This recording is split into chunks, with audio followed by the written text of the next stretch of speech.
Coba Septi berdiri dulu nak. Nah, sekarang sudah mau mulai pelajaran nak? Iya Bu, maaf Bu, Septi lupa kemarin buat PR. Nah, lupa PR-nya ya nak ya. Nah, Septi tidak apa-apa jika tidak mengerjakan PR, tapi melakukan kesalahan itu pasti ada alasannya nak Ibu. Udah Bu, karena kemarin langsung main Bu. Terus? Dan lupa membuat PR. Nah, lupa membuat PR, tapi tadi pagi tidak kesalahan nak Ibu? Tidak Bu. Nah, dari kesalahan tadi anak Ibu sudah melanggar keyakinan kelas. Keyakinan kelas apa yang anak Ibu lakukan? Keyakinan kelas tanggung jawab Bu. Nah, tanggung jawab itu penting atau tidak nak? Penting Bu. Nah, untuk memperbaiki kesalahan ini apa yang akan Septi lakukan nak? Saya akan mengerjakan PR terlebih dahulu sebelum bermain Bu, dan Septi minta tolong kepada orang tua untuk mengingatkan Bu. Pintar Septi ya. Kapan hal baik ini akan Septi lakukan nak? Mulai besok Bu. Nah, mulai besok ya nak ya. Iya. Terima kasih ya nak Ibu. Iya Bu. Mama, kamu kira-kira tahu tidak mengapa Ibu panggil ke sini nak? Tahu Bu, karena aku makan di kelas. Nah, itu perbuatan yang salah apa yang benar nak Ibu? Salah Bu. Salah. Sebenarnya makan di kelas itu tidak apa-apa ya nak Ibu ya. Tapi kita harus tahu waktu dan tempatnya. Nah, kamu makan di kelas itu pasti ada alasannya. Kenapa nak Ibu? Karena lapar Bu, belum sarapan. Nah, memangnya kamu tadi malam tidur jam berapa? Jam 10 Bu. Jam 10. Setelah itu tidak sempat makan pagi ya? Ya Bu. Nah, selain di kelas makan, ada nggak cara lain yang bisa dilakukan untuk supaya tidak makan di kelas? Ada Bu, harusnya sarapan dulu. Ya, harusnya kamu sarapan dulu sebelum berangkat ke sekolah ya. Nah, kemarin kita sudah bikin keyakinan kelas. Keyakinan kelas apa yang sudah Salma langgar itu nak? Keyakinan kelas tidak makan saat jam pelajaran Bu. Nah, keyakinan kelas tidak makan saat jam pelajaran. Jadi bagaimana supaya tidak makan di kelas anak Ibu? Bangun cepat terus sarapan di rumah dulu baru berangkat sekolah. Pintar anak Ibu, bangun cepat, terus sarapan, baru berangkat ke sekolah. Jadi kapan hal baik ini akan Salma lakukan? Mulai besok Bu. Nah, mulai besok ya. Terima kasih anak Ibu.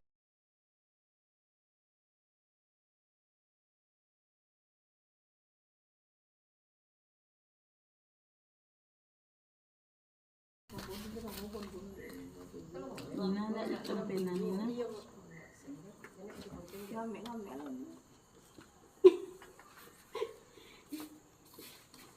Tantangannya Bu. Terangannya Bu.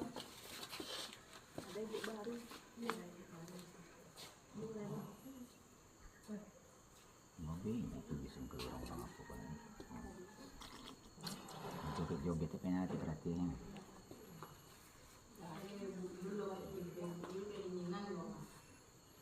Bisa dimanipulasi ya tantangannya.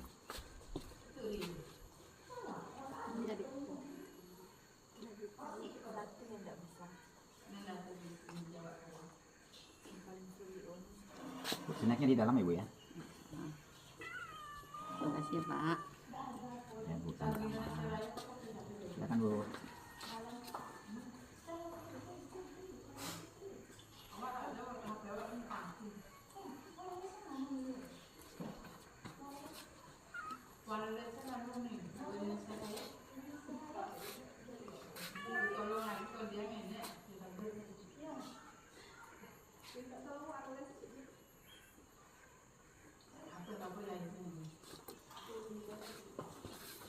Ibu udah keluar rapat.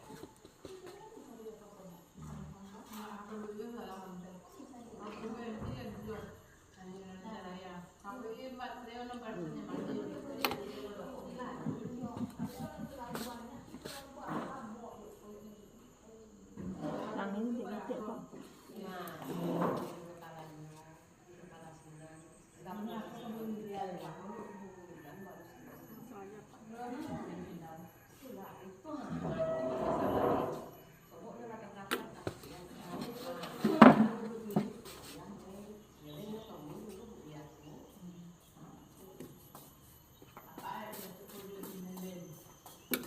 Assalamualaikum warahmatullahi wabarakatuh. Waalaikumsalam warahmatullahi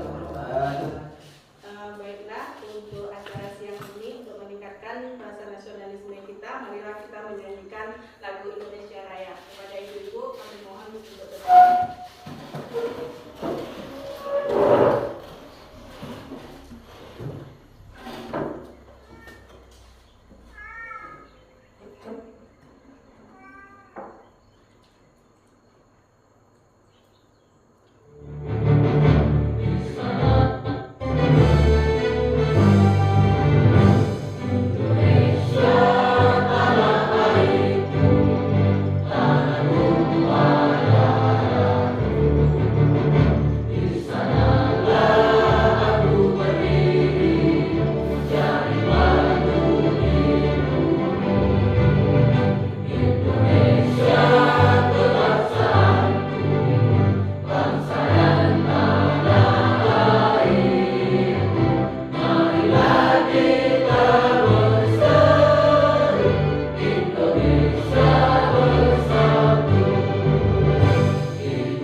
Assalamualaikum warahmatullahi wabarakatuh.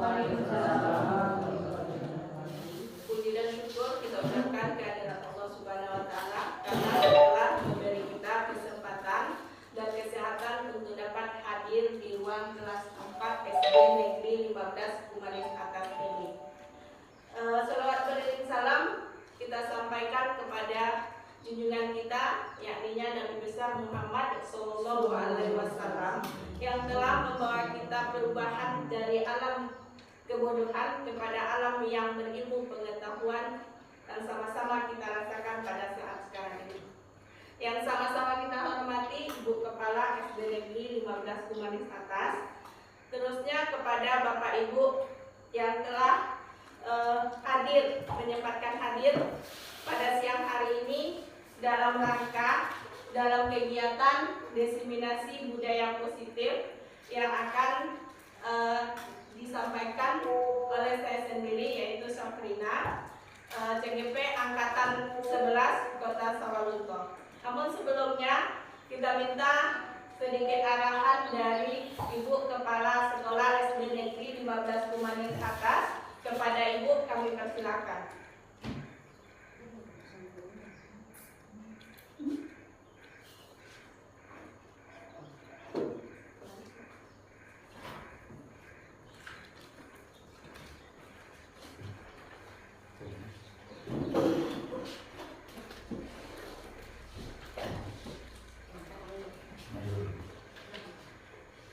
Bismillahirrahmanirrahim. Assalamualaikum warahmatullahi wabarakatuh. Waalaikumsalam warahmatullahi wabarakatuh. Selamat siang kepada Bapak dan Ibu semua. Syukur alhamdulillah pada hari menjelang siang ini kita masih diberi kesehatan sehingga kita bisa hadir di ruangan ini dalam rangka diseminasi budaya positif CGP Angkatan ke-11, yaitu Ibu Syafrina. Kemudian selawat beriring salam marilah kita kirimkan kepada junjungan kita, yakni Nabi besar Muhammad Sallallahu Alaihi Wasallam, yang telah membawa umatnya dari alam kegelapan, dari alam kebodohan kepada alam yang penuh ilmu pengetahuan seperti yang kita alami saat ini. Mungkin sedikit saja yang ingin kami sampaikan pada kegiatan kita ini. Yang pertama tentang CGP, itu calon guru penggerak. Di mana calon guru penggerak ini dia adalah angkatan ke-11 dan juga ini sudah berjalan dari beberapa tahun ke belakang dan sudah masuk ke angkatan ke-11 pada saat ini. Mudah-mudahan kami berharap kepada Ibu Sabrina bisa mengikuti sampai ke akhir nanti dan lulus sebagai guru penggerak. Di dalam program CGP ini tentu kita sudah tahu yang pertama sekali adalah akan menyita waktu kita, akan menyita waktu di dalam pelaksanaan, bahkan mungkin akan terganggunya tugas pokok kita sebagai pendidik. Nah, jadi mungkin akan banyak menyita waktu dengan beberapa kegiatan-kegiatan dan pendampingan-pendampingan yang dihadapi. Tapi sungguh pun demikian, kami berharap kepada Ibu yang calon CGP ini untuk bisa membagi waktu, di antara kedua kegiatan. Yang pertama, kegiatan pokok kita adalah sebagai pendidik. Jangan sampai anak yang kita hadapi ini nanti terlalaikan. Itu harapan kami. Mudah-mudahan nanti dengan kegiatan ini dan juga akan menjanjikan mungkin nanti iming-imingnya adalah sebagai pemimpin di masa akan datang. Itu makanya pemerintah mengadakan CGP ini. Saran Ibu hanya mungkin kepada Bu Rina, itu pandai-pandailah melakukan kegiatan-kegiatan CGP ini. Pandailah membagi waktu sehingga anak kita tidak terlalaikan. Jadi mungkin dalam rangka menciptakan lingkungan tersebut atau lingkungan positif, budaya positif tadi, itu yang perlu sekali kita terapkan adalah kedisiplinan kita. Jadi kedisiplinan kita, mari sama-sama kita jalankan. Itu harapan. Jadi mungkin tidak banyak yang bisa menyampaikan itu harapan yang berharap kepada Ibu Sabrina, mudah-mudahan mengikuti CGP ini dengan sungguh-sungguh dan akan mendapatkan hasil yang memuaskan dan juga jaga kesehatan, karena banyaknya tugas-tugas yang harus dikerjakan, bahkan mungkin sampai nanti tengah-tengah malam. Dan juga untuk masuk CGP ini tidak mudah, karena kita melalui seleksi. Jadi seleksi yang diadakan, kemudian kalau kita lulus seleksi baru kita ikut dalam kegiatan yang diadakan. Dan juga ada pendampingan yang kita lalui. Jadi untuk itu kepada yang lain, nah sekarang baru Sabrina, dan alhamdulillah juga sudah ada guru kita atau teman kita yang sudah lulus dari tahap-tahap CGP ini. Dan mudah-mudahan setelah Sabrina sekarang ada lagi Sabrina berikutnya di sekolah kita. Itu harapan kami. Jadi mungkin itu saja yang bisa mau sampaikan pada kesempatanku. Sekali lagi kami berharap untuk CGP berikutnya tidak tergantung lagi dari umur. Semua umur selagi aktif bisa mengikuti CGP.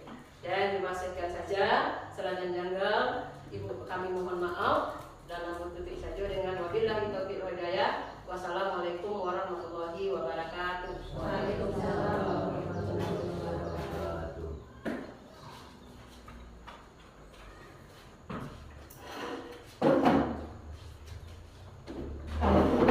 Terima kasih atas arahan yang telah diberikan oleh Ibu Kepala Sekolah. Langsung kita masuk ke pemaparan tentang budaya positif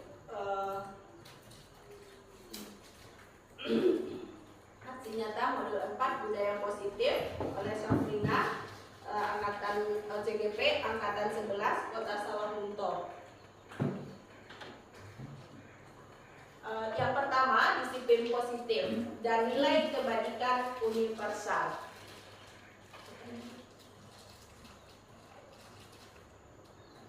Nah, makna kata disiplin. Kata disiplin itu berasal dari akar kata yang sama dengan disciple atau murid, pengikut. Untuk menjadi seorang murid atau pengikut, seseorang itu harus paham betul alasan mengapa mereka mengikuti suatu aliran atau ajaran tertentu, sehingga motivasi yang terbangun adalah motivasi intrinsik, bukan ekstrinsik.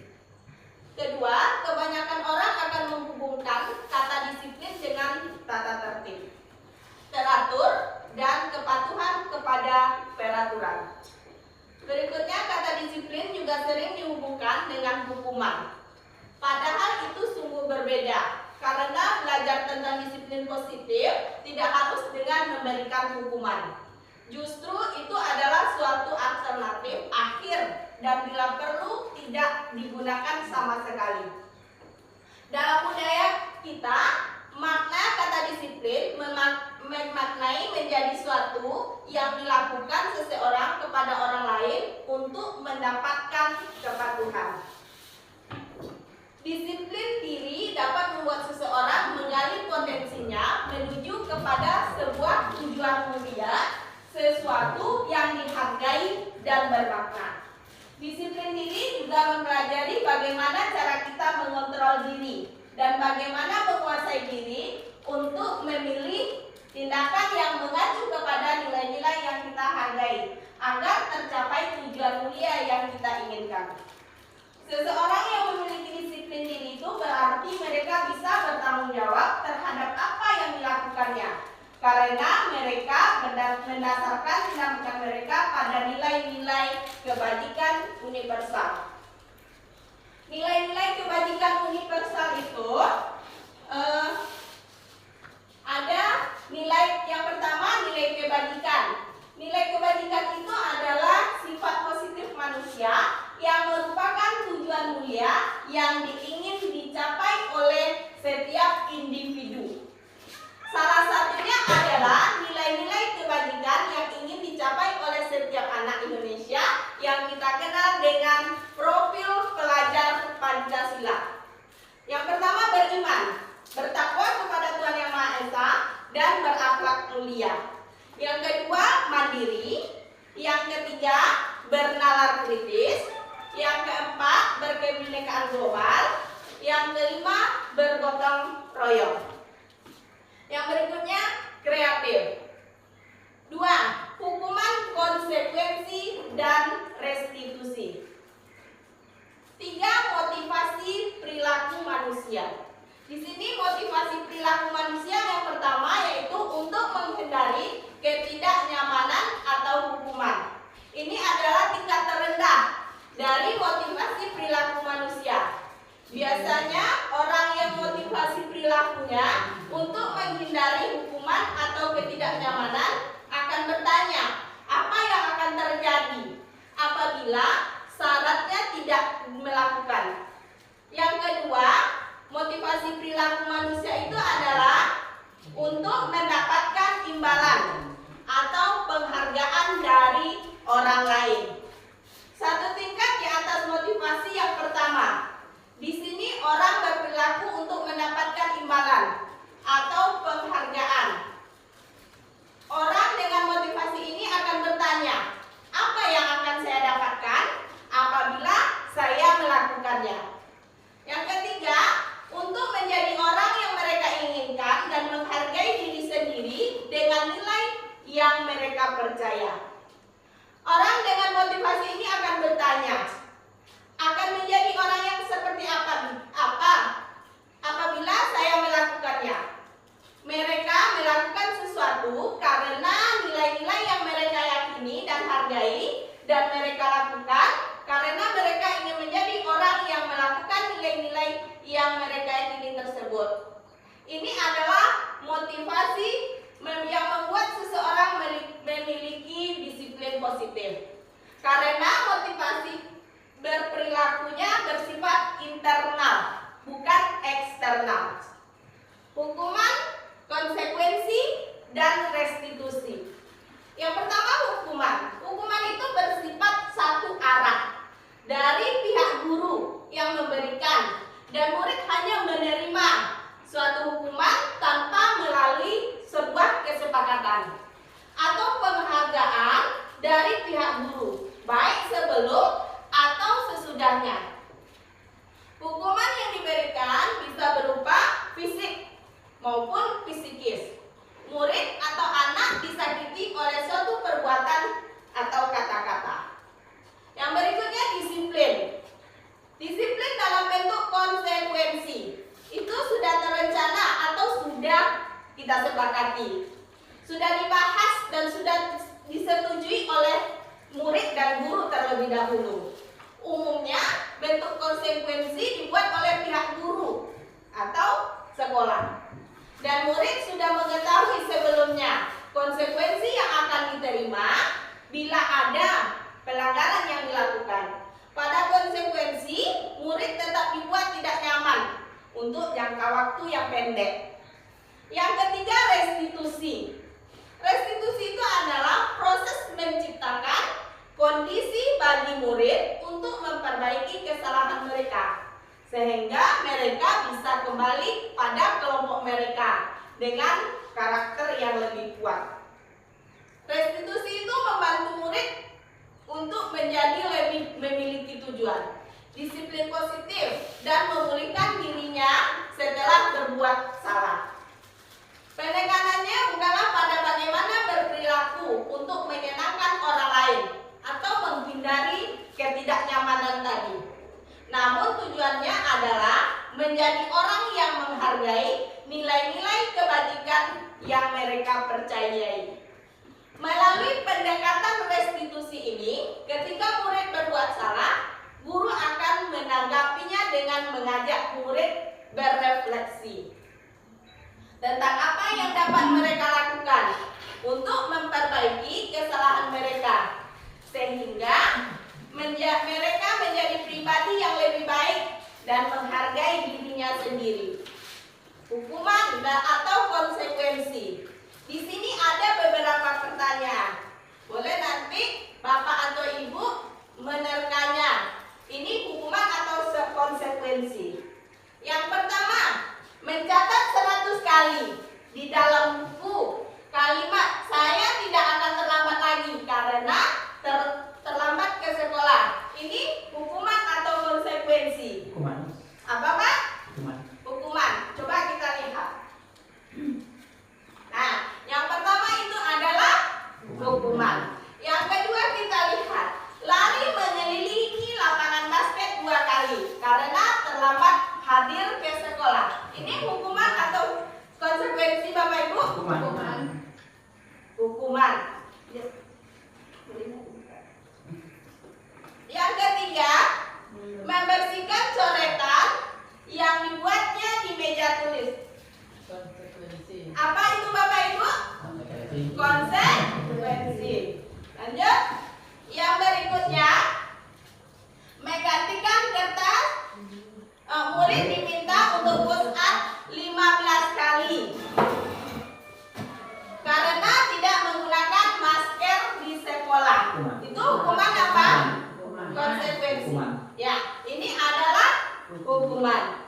Berikutnya, menggantikan kertas tugas teman yang sudah dicoret-coret. Itu hukuman apa konsekuensi Bapak Ibu? Nah, konsekuensi. Berikutnya, murid diminta bertelanjang kaki sepanjang hari karena tidak menggunakan sepatu berwarna hitam sesuai peraturan sekolah. Hukuman apa konsekuensi? Hukuman. Kita lihat jawabannya. Hukuman. Benar. Lanjut. Yang berikutnya, membersihkan tumpahan air di meja tulis karena tersenggol pada saat belajar. Ini hukuman apa konsekuensi? Ya, kita lihat jawabannya. Betul sekali. Ini adalah konsekuensi. Nah, selanjutnya penghargaan yang menghukum. Penghargaan menghukum mereka yang tidak mendapatkan penghargaan, misalnya dalam sistem ranking. Mereka mendapatkan ranking kedua. Itu akan merasa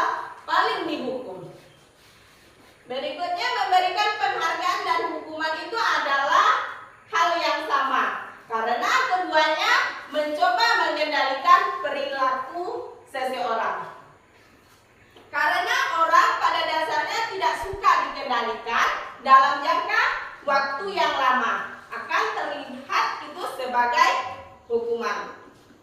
Jika suatu penghargaan diharapkan namun Anda tidak mendapatkannya, Anda akan merasa dihukum. Nah, yang berikutnya yaitu keyakinan kelas. Pembentukan keyakinan sekolah atau keyakinan kelas. Keyakinan kelas itu bersifat lebih abstrak daripada peraturan, yang lebih rinci dan lebih konkret. Keyakinan kelas itu berupa pernyataan-pernyataan yang universal. Pernyataan keyakinan kelas itu senantiasa dibuat dalam bentuk yang positif. Keyakinan kelas itu hendaknya tidak terlalu banyak, sehingga mudah diingat dan dipahami oleh semua warga sekolah. Seperti yang kami bahas waktu karya kemarin, keyakinan kelasnya cuma ada 4 atau 3, tetapi yang mudah diingat dan dipahami oleh warga sekolah. Keyakinan kelas sebaiknya dapat diterapkan di lingkungan tersebut atau di lingkungan sekolah. Semua warga kelas hendaknya ikut berkontribusi dalam pembuatan keyakinan kelas lewat kegiatan mencurahkan pendapat. Bersedia meninjau kembali keyakinan kelas dari waktu ke waktu. Prosedur pembentukan keyakinan sekolah atau keyakinan kelas. Yang pertama dulu, kita harus mempersilakan warga sekolah atau murid-murid di sekolah kita atau di kelas untuk bercurah pendapat tentang peraturan yang perlu disepakati di dalam kelas kita. Yang kedua, prosedur pembentukannya yaitu mencatat semua masukan-masukan dari murid atau warga sekolah di papan tulis atau di kertas besar. Kertas ukuran poster itu biasanya, di mana semua anggota kelas atau warga sekolah itu bisa melihat hasil curahan pendapat mereka. Berikutnya prosedurnya yaitu susunlah keyakinan kelas sesuai prosedur pembentukan keyakinan sekolah atau keyakinan kelas tersebut. Berikutnya ganti kalimat-kalimat dalam bentuk negatif, kalimat yang negatif menjadi kalimat yang positif. Contohnya kalimat negatif, jangan berlari di kelas atau koridor. Kita hilangkan jangannya menjadi kalimat positif, berjalanlah di kelas atau koridor. Berikutnya ini adalah proses membuat keyakinan kelas. Kalau ini kemarin disuruh murid kita menulis dulu di stick note lalu ditempel. Kita lihat bersama nanti baru disusun menjadi seperti ini. Nah, ini kesepakatan kelas yang sudah disusun. Nah, yang berikutnya tinjau ulang keyakinan sekolah atau kelas itu secara bersama-sama. Seharusnya setelah beberapa peraturan telah disatukan menjadi beberapa keyakinan, maka jumlah butir pernyataan keyakinan itu akan berkurang, tidak sebanyak yang pertama kita susun. Sebaiknya keyakinan sekolah atau kelas itu tidak terlalu banyak, bisa sekitar antara 3 sampai 7 prinsip atau keyakinan saja. Bila terlalu banyak, maka warga kelas itu akan kesulitan mengingatnya dan akibatnya akan sulit untuk menjalankan. Berikutnya, setelah keyakinan sekolah atau kelas selesai dibuat, maka semua warga kelas itu dipersilakan untuk meninjau ulang dan menyetujuinya dengan menandatangani keyakinan kelas tersebut, termasuk guru dan semua warga kelas atau murid.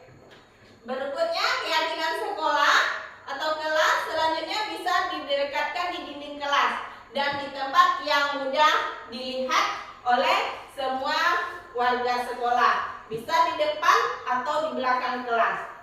Contoh keyakinan kelas itu yang pertama, setiap anggota kelas itu perlu belajar. Contoh yang pertama. Yang kedua, setiap anggota kelas perlu senang. Berikutnya, setiap anggota kelas perlu melakukan tugas. Berikutnya, setiap anggota kelas perlu saling menghargai. Dan setiap anggota kelas perlu merasa aman. Nah, ini dia yang pertama, hormat. Kami meyakini bahwa sangat penting untuk menghormati semua orang dan barang milik orang lain. Yang kedua, bekerja. Kami meyakini bahwa sangat penting untuk mengerjakan segala pekerjaan atau mengikuti kegiatan yang telah ditugaskan, diterima dan dimiliki. Kami meyakini bahwa sangat penting untuk merasa diterima pada suatu kelompok dan saling peduli satu dengan yang lainnya. Berikutnya ada kebutuhan dasar manusia dan dunia yang berkualitas. Ini ada kebutuhan dasar manusia dan dunia yang berkualitas. Ini ada diagramnya. Ada bertahan hidup. Yang pertama ada penguasaan. Yang kedua kasih sayang dan rasa diterima. Yang ketiga kebebasan. Yang keempat ada kesenangan.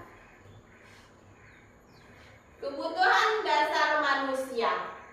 Kebutuhan dasar manusia itu ada beberapa kebutuhan dasar manusia. Yang pertama, kebutuhan bertahan hidup atau survival. Kebutuhan bertahan hidup atau survival itu adalah kebutuhan yang bersifat fisiologis untuk bertahan hidup. Misalnya, kesehatan, rumah, dan makanan. Dua, kasih sayang dan rasa diterima. Kebutuhan untuk diterima. Kebutuhan ini dan tiga kebutuhan berikutnya itu adalah kebutuhan psikologis. Kebutuhan untuk disayangi dan diterima itu meliputi kebutuhan akan hubungan dan koneksi sosial. Kebutuhan untuk memberi dan menerima kasih sayang dan kebutuhan untuk merasa menjadi bagian dari suatu kelompok. Ketiga, kebutuhan dasar manusia yaitu penugasan, penguasaan atau kebutuhan pengakuan atas kemampuan. Penguasaan atau kebutuhan pengakuan atas kemampuan itu berhubungan dengan kekuatan atau untuk mencapai sesuatu, menjadi kompeten, menjadi terampil, diakui atas prestasi dan keterampilan kita, didengarkan dan memiliki rasa harga diri. Yang keempat, kebutuhan dasar manusia tadi adalah kebebasan, kebutuhan akan pilihan. Kebutuhan untuk bebas adalah kebutuhan akan kemandirian, otonomi, memiliki pilihan dan mampu mengendalikan arah hidup seseorang. Anak dengan kebutuhan kebebasan yang tinggi itu akan menginginkan pilihan. Mereka perlu banyak bergerak, suka mencoba-coba, tidak terlalu terpengaruh orang lain, dan senang mencoba hal baru dan menarik. Yang kelima yaitu kesenangan atau kebutuhan untuk dia merasa senang. Kebutuhan akan kesenangan adalah kebutuhan untuk mencari kesenangan, bermain, dan tertawa. Bayangkan hidup tanpa kenikmatan Betapa kita sangat menyedihkan. Yang berikutnya ada kasus. Ini ada sebuah kasus. Dinda seorang anak kelas 3 SD. Begitu tiba di rumah, sepulang dari sekolah dia menangis dan mengadu kepada ibunya bahwa dia benci kepada Ibu Rani. Gurunya, menurut Anda kebutuhan apa yang berusaha dipenuhi Dinda jika jawabannya seperti ini? Bila Anda berada dalam posisi Ibu Rani dan mendengar informasi dari ibunya Dinda tentang perasaan Dinda, hal itu apa yang akan Anda lakukan pada Dinda besok ketika Dinda sudah masuk sekolah agar kebutuhan Dinda itu terpenuhi? Kita lihat jawaban Dinda. Ibu guru bilang, aku tidak boleh bersenandung sewaktu mengerjakan tugas. Katanya kelas harus tenang, tidak ada suara kan, nggak seru jadinya.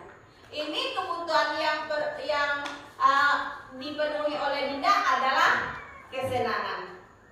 Yang berikutnya, ibu guru tidak menyapaku hari ini, padahal aku pakai jepit rambut baru. Ini kebutuhan yang perlu dipenuhi di sini adalah kasih sayang dan rasa diterima oleh gurunya. Berikutnya, aku bosan. Masa belajarnya cuma gitu-gitu aja, dengerin ibu guru aja. Ini Dinda merasa perlu kebebasan. Berikutnya, kasusnya aku sebel. Gambarku tidak rapi. Malah ibu guru menunjukin ke teman-temanku di depan kelas. Ini adalah penguasaan. Nah, berikutnya dunia yang berkualitas. Dunia berkualitas Anda adalah tempat khusus dalam pikiran Anda. Tempat Anda menyimpan gambaran, representasi dari semua yang Anda inginkan. Itu bisa berisi orang-orang, hal-hal, dan apa saja yang terbaik di dalam hidup Anda. Dan membuat Anda merasa bahagia dan terpenuhi kebutuhan dasar Anda.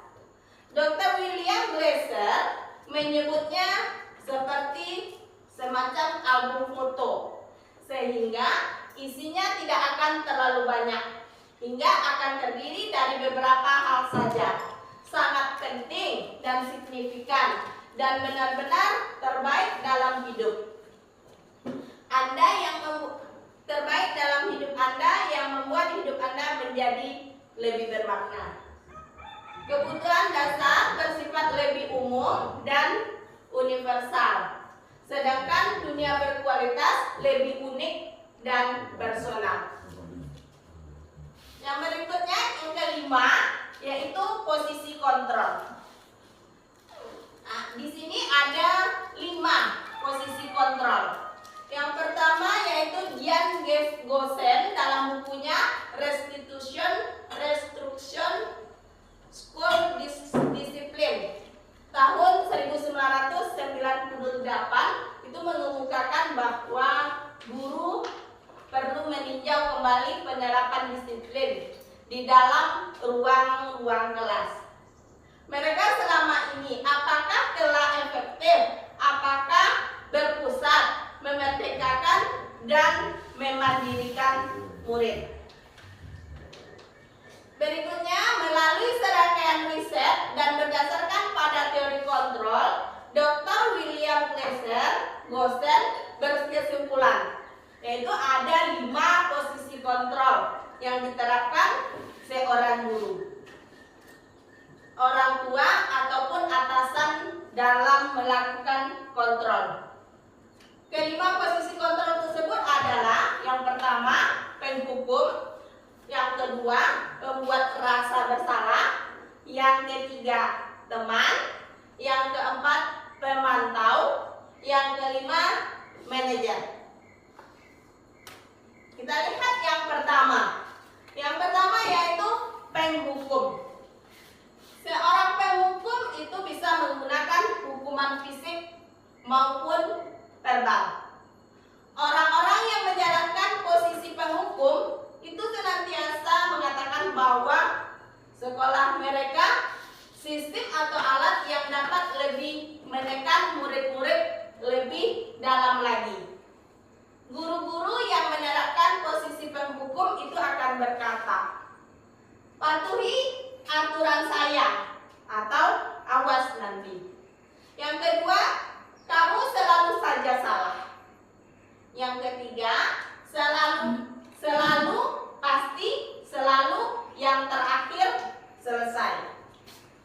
Berikutnya, guru seperti ini senantiasa percaya hanya ada satu cara agar pembelajaran bisa berhasil, yaitu dengan cara dia sendiri.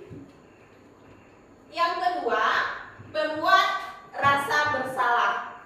Pada posisi ini biasanya guru akan bersuara lebih lembut. Pembuat rasa bersalah ini akan menggunakan keheningan yang membuat orang lain merasa itu tidak nyaman. Bersalah atau rendah diri. Kata-kata yang keluar dengan lembut akan seperti ini. Ibu sangat kecewa sekali dengan kamu. Yang pertama. Yang kedua contohnya, berapa kali Bapak harus memberitahu kamu ya? Contoh yang ketiga, bagaimana coba kalau orang tua kamu tahu kamu berbuat seperti ini? Di posisi ini, murid akan memiliki penilaian diri yang buruk tentang diri mereka sendiri. Murid merasa tidak berharga dan telah mengecewakan orang yang telah disayanginya. Yang ketiga, 5 posisi kontrol tadi, yang ketiganya adalah teman. Guru pada posisi ini tidak akan menyakiti murid, tetapi dia akan tetap berupaya untuk mengontrol muridnya melalui persuasi. Posisi teman pada guru biasanya negatif ataupun positif. Positif di sini berupa hubungan baik itu yang terjalin antara guru dan murid.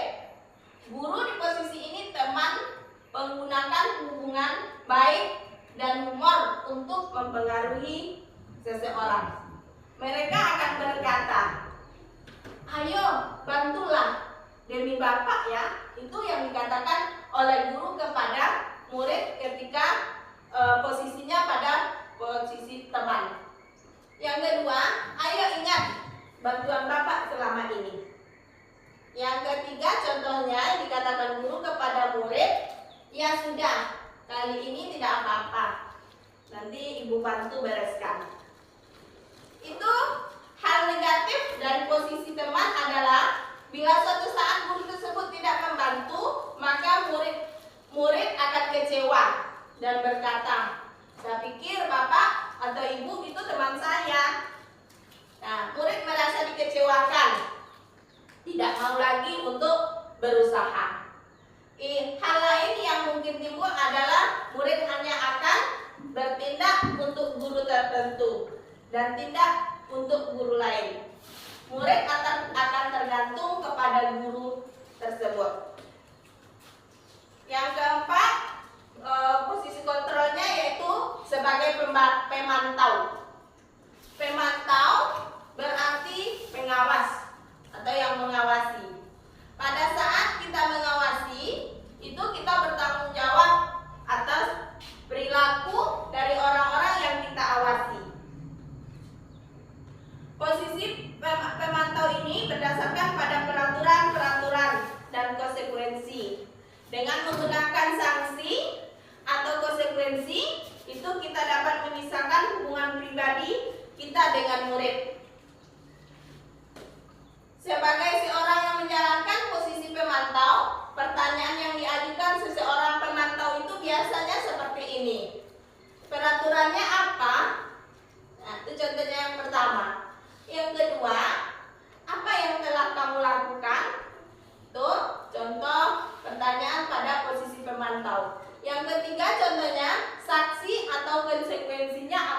sanksi.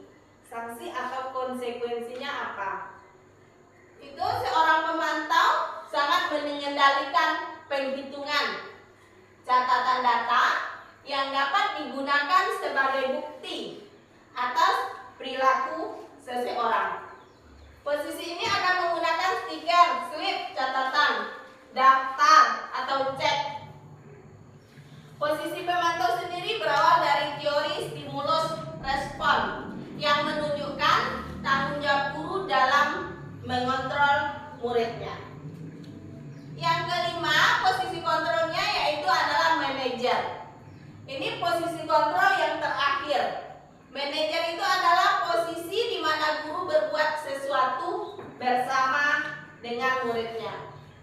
Mempersilahkan muridnya mempertanggungjawabkan perilakunya, mendukung murid agar dapat menemukan solusi atas permasalahannya sendiri. Seorang manajer telah memiliki keterampilan di posisi teman maupun pemantau, dan dengan demikian bisa di waktu-waktu tertentu kembali kepada kedua posisi tersebut bila diperlukan. Namun, bila kita menginginkan murid kita menjadi manusia yang merdeka, mandiri, dan bertanggung jawab, maka kita perlu mengacu kepada restitusi yang dapat menjadikan murid kita senang, menjadikan murid kita sebagai seorang manajer bagi dirinya sendiri. Di manajer, murid diajak untuk menganalisis kebutuhan dirinya maupun kebutuhan orang lain. Di sini penekanannya bukan pada kemampuan membuat konsekuensi, namun dapat berkolaborasi dengan murid bagaimana memperbaiki kesalahan yang sudah dibuat. Biasanya sebagai seorang manajer itu akan berkata, apa yang kita yakini? Kembali kepada keyakinan kelas yang telah kita buat terlebih dahulu. Yang kedua, apakah kamu meyakininya? Yang ketiga, contohnya, jika kamu meyakininya, apakah kamu bersedia memperbaikinya? Nah, yang berikutnya, contohnya kita sebagai seorang manajer akan berkata seperti ini. Jika kamu memperbaiki ini, hal ini menunjukkan apa tentang dirimu? Berikutnya, apa rencana kamu untuk memperbaiki hal ini? Tugas seorang manajer itu bukan untuk mengatur perilaku seseorang. Kita hanya sebagai pembimbing murid untuk dapat mengatur dirinya. Seorang manajer itu bukannya memisahkan murid dari kelompoknya, tetapi mengembalikan murid tersebut ke kelompoknya dengan lebih baik dan lebih kuat lagi. Nah, ini ada manajer. Nada suara tulus, bahasa tubuh tidak kaku, mendekat ke murid. Coba Bapak olahraga bisa Pak membacakan Pak? Yang guru Ya, sama Adi, Bu. guru sama Adi. Ya, aku Adi. Ya, Adi. bisa Pak. Sambil duduk sini aja, Bu. Ya, enggak apa-apa Pak. Adi, apakah kamu mengetahui jam berapa sekolah kita dimulai? Tahu Pak, jam 7. Nah, ya, jadi kamu terlambat. Kira-kira bagaimana kamu akan memperbaiki masalah ini? Ya, Saya bisa menanyakan teman saya Pak untuk mengejar tugas yang mengejar ya, mengejar tugas yang tertinggal. Oke, baik. Itu bisa dilakukan. Apakah besok akan ada masalah untuk kamu agar bisa tepat waktu datang ke sekolah? Tidak Pak, saya bisa hadir tepat waktu. Ya, lanjut Pak. Baik, saya hargai usahamu untuk memperbaiki diri. Bagaimana perasaan? Nah, ini bagaimana perasaan murid diperlakukan seperti ini? Apakah senang atau merasa terhukum atau bagaimana? Terhukum. Nah, merasa Terhukum. merasa senang. Apa? Ya, Merasa Tangan. merasa tenang. nah, istilahnya bukan suatu penekanan, tetapi muridnya nanti akan merasa senang, tidak merasa terhukum, tidak merasa tertekan. konsekuensi itu. Iya, ini adalah sebuah pengingat. Ya, lanjut yang ketiga yaitu segitiga, yang keenam yaitu segitiga restitusi. Segitiga restitusi. Prosesnya di sini 3 tahapan tersebut berdasarkan pada prinsip utama dari teori kontrol. Yang pertama langkahnya menstabilkan identitas. Teori kontrolnya kita semua akan melakukan hal terbaik yang bisa kita lakukan. Yang kedua langkahnya adalah validasi tindakan yang salah. Teori kontrolnya adalah semua perilaku memiliki alasan. Yang ketiga, menanyakan keyakinan kelas yang telah kita sepakati. Kita semua, teori kontrolnya adalah kita semua memiliki motivasi internal. Nah, ini adalah segitiga restitusi, di mana ada validasi tindakan yang salah, menstabilkan identitas, menanyakan keyakinan. Di dalam validasi tindakan yang salah itu contohnya kamu tentu punya alasan mengapa melakukan hal tersebut. Contoh yang kedua, adakah cara yang lebih efektif untuk mendapatkan apa yang kamu butuhkan? Dalam keyakinan, menanyakan keyakinan, contohnya keyakinan kelas apa yang telah kita sepakati. Jadi ditanyakan kepada murid kita. Contoh yang kedua, kamu ingin menjadi orang yang seperti apa? Nah, dalam menstabilkan identitas itu juga ada contohnya. Setiap orang pasti pernah melakukan kesalahan. Yang kedua, kamu bukan satu-satunya yang pernah melakukan hal yang seperti ini. Nah, ini adalah contoh dari kalimat segitiga restitusi yang bisa kita terapkan kepada siswa kita. Nah, terima kasih atas perhatiannya.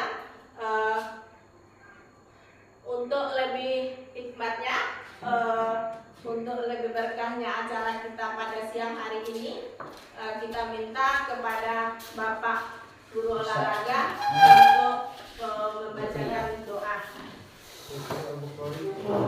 Ustaz.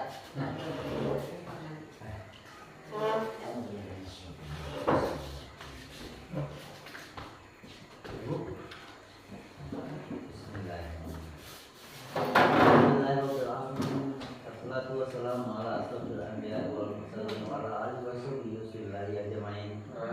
Allahumma sholli wa sallim ala sayyidina Muhammadin suratan fihi nabiyyin jami' aqwali wal afal wa taqaddilana biha min jami' hayat wa tutahhirna biha min jami' sayiat wa tafa'na biha innaka amal darajat wa tubarina biha qasal yatim jami' wa tibil hayati wa ba'dal mamat innaka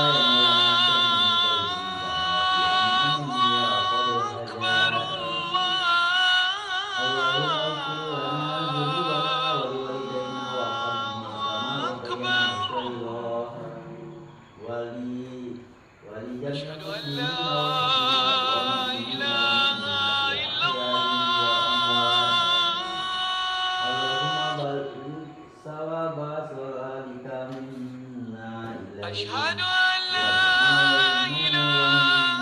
إلا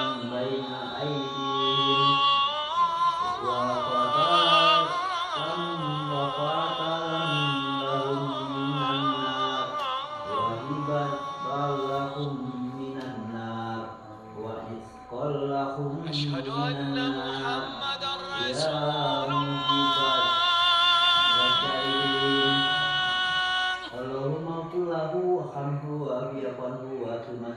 الله أشهد أن محمدا رسول الله